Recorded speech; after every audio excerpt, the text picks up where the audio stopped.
And from 1973 on, airports were not permitted to levy a user fee to help pay for infrastructure. But back then, who needed infrastructure anyway, since you had almost no competitive choice and no competitive pricing? Indeed, in those days, airports were seen as, and functioned largely as, simply facilities. They played no role in attracting new services or promoting growth. After airline routes and fares were deregulated, carriers such as Southwest began stretching their wings around the country. Airports that wanted to bring them in to stimulate traffic and economic activity were often stymied by legacy carriers who, rightly from their business perspective, wanted to retain their monopoly and not pay out of their own rates and charges for new facilities that would bring competition from low-cost carriers. So in 1990, the United States did offer a small reprieve from the pre-deregulation restrictions when the passenger facility charge was established. The reason was simple. Deregulation had created many new competitive possibilities, and airports needed a means to promote competition and growth. But the user fee was capped at $3, since raised 11 years ago to $4.50, very low by international standards. And at every step of the way, airlines opposed it. I've often said, and mentioned just a little bit earlier, that airlines opposing this fee are arguing against their own self-interest, and that their opposition was not entirely rational. I stand by that statement. But in looking for some explanation that might make sense, I kept coming back to the control and competition issues. In the face of evidence from the great expanse of human history, airlines seem to believe that the key goal of transportation is their own financial benefit. They believe the purpose of the system is not to move people and goods, but to move airline stock prices and balance sheets. On some level, I can't blame them.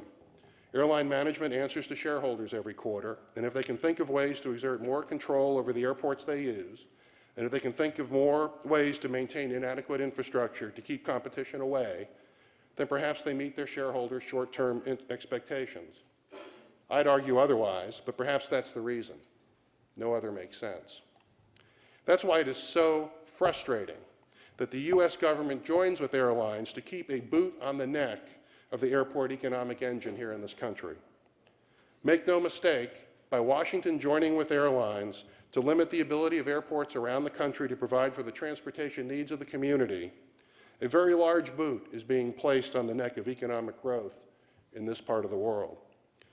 It's ironic that this is occurring at the very time when governments and airlines and airports and other parts of the world, the parts of the world so many of you come from, have figured out that this is exactly the wrong thing to do, have adjusted course, and are charting exciting futures of commerce and growth for themselves.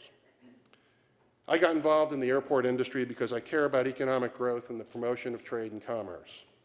When I worked in state government in Virginia, we pushed to expand transportation opportunity and infrastructure with prudent investments, all of which take money, by the way.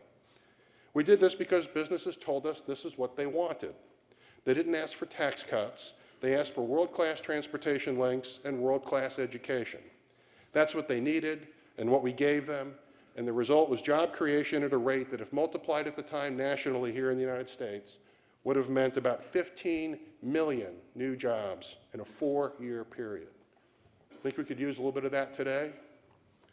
I look at airports like Los Angeles, which Tom Friedman of the New York Times cites as an example of the decay of our infrastructure, all because the government and airlines stand in the way of effective and efficient mechanisms to finance improvements.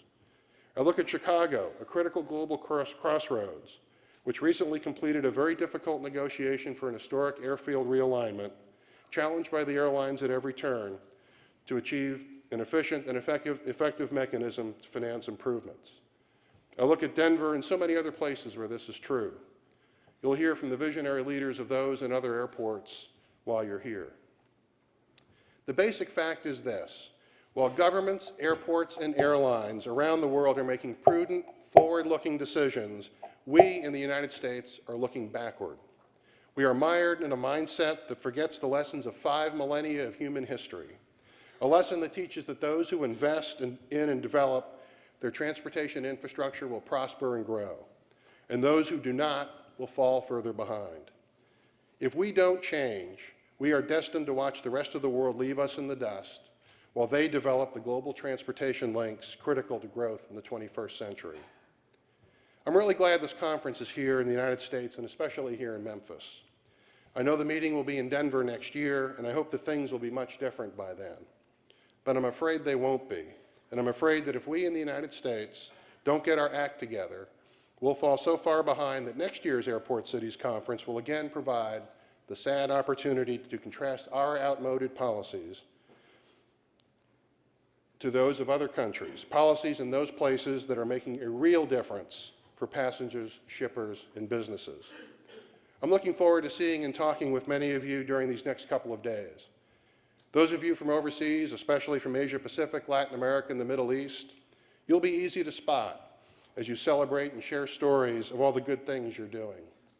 Those of us from the United States, we'll be the ones working to learn from your example, because a failing infrastructure cannot support a growing economy. Thank you very much.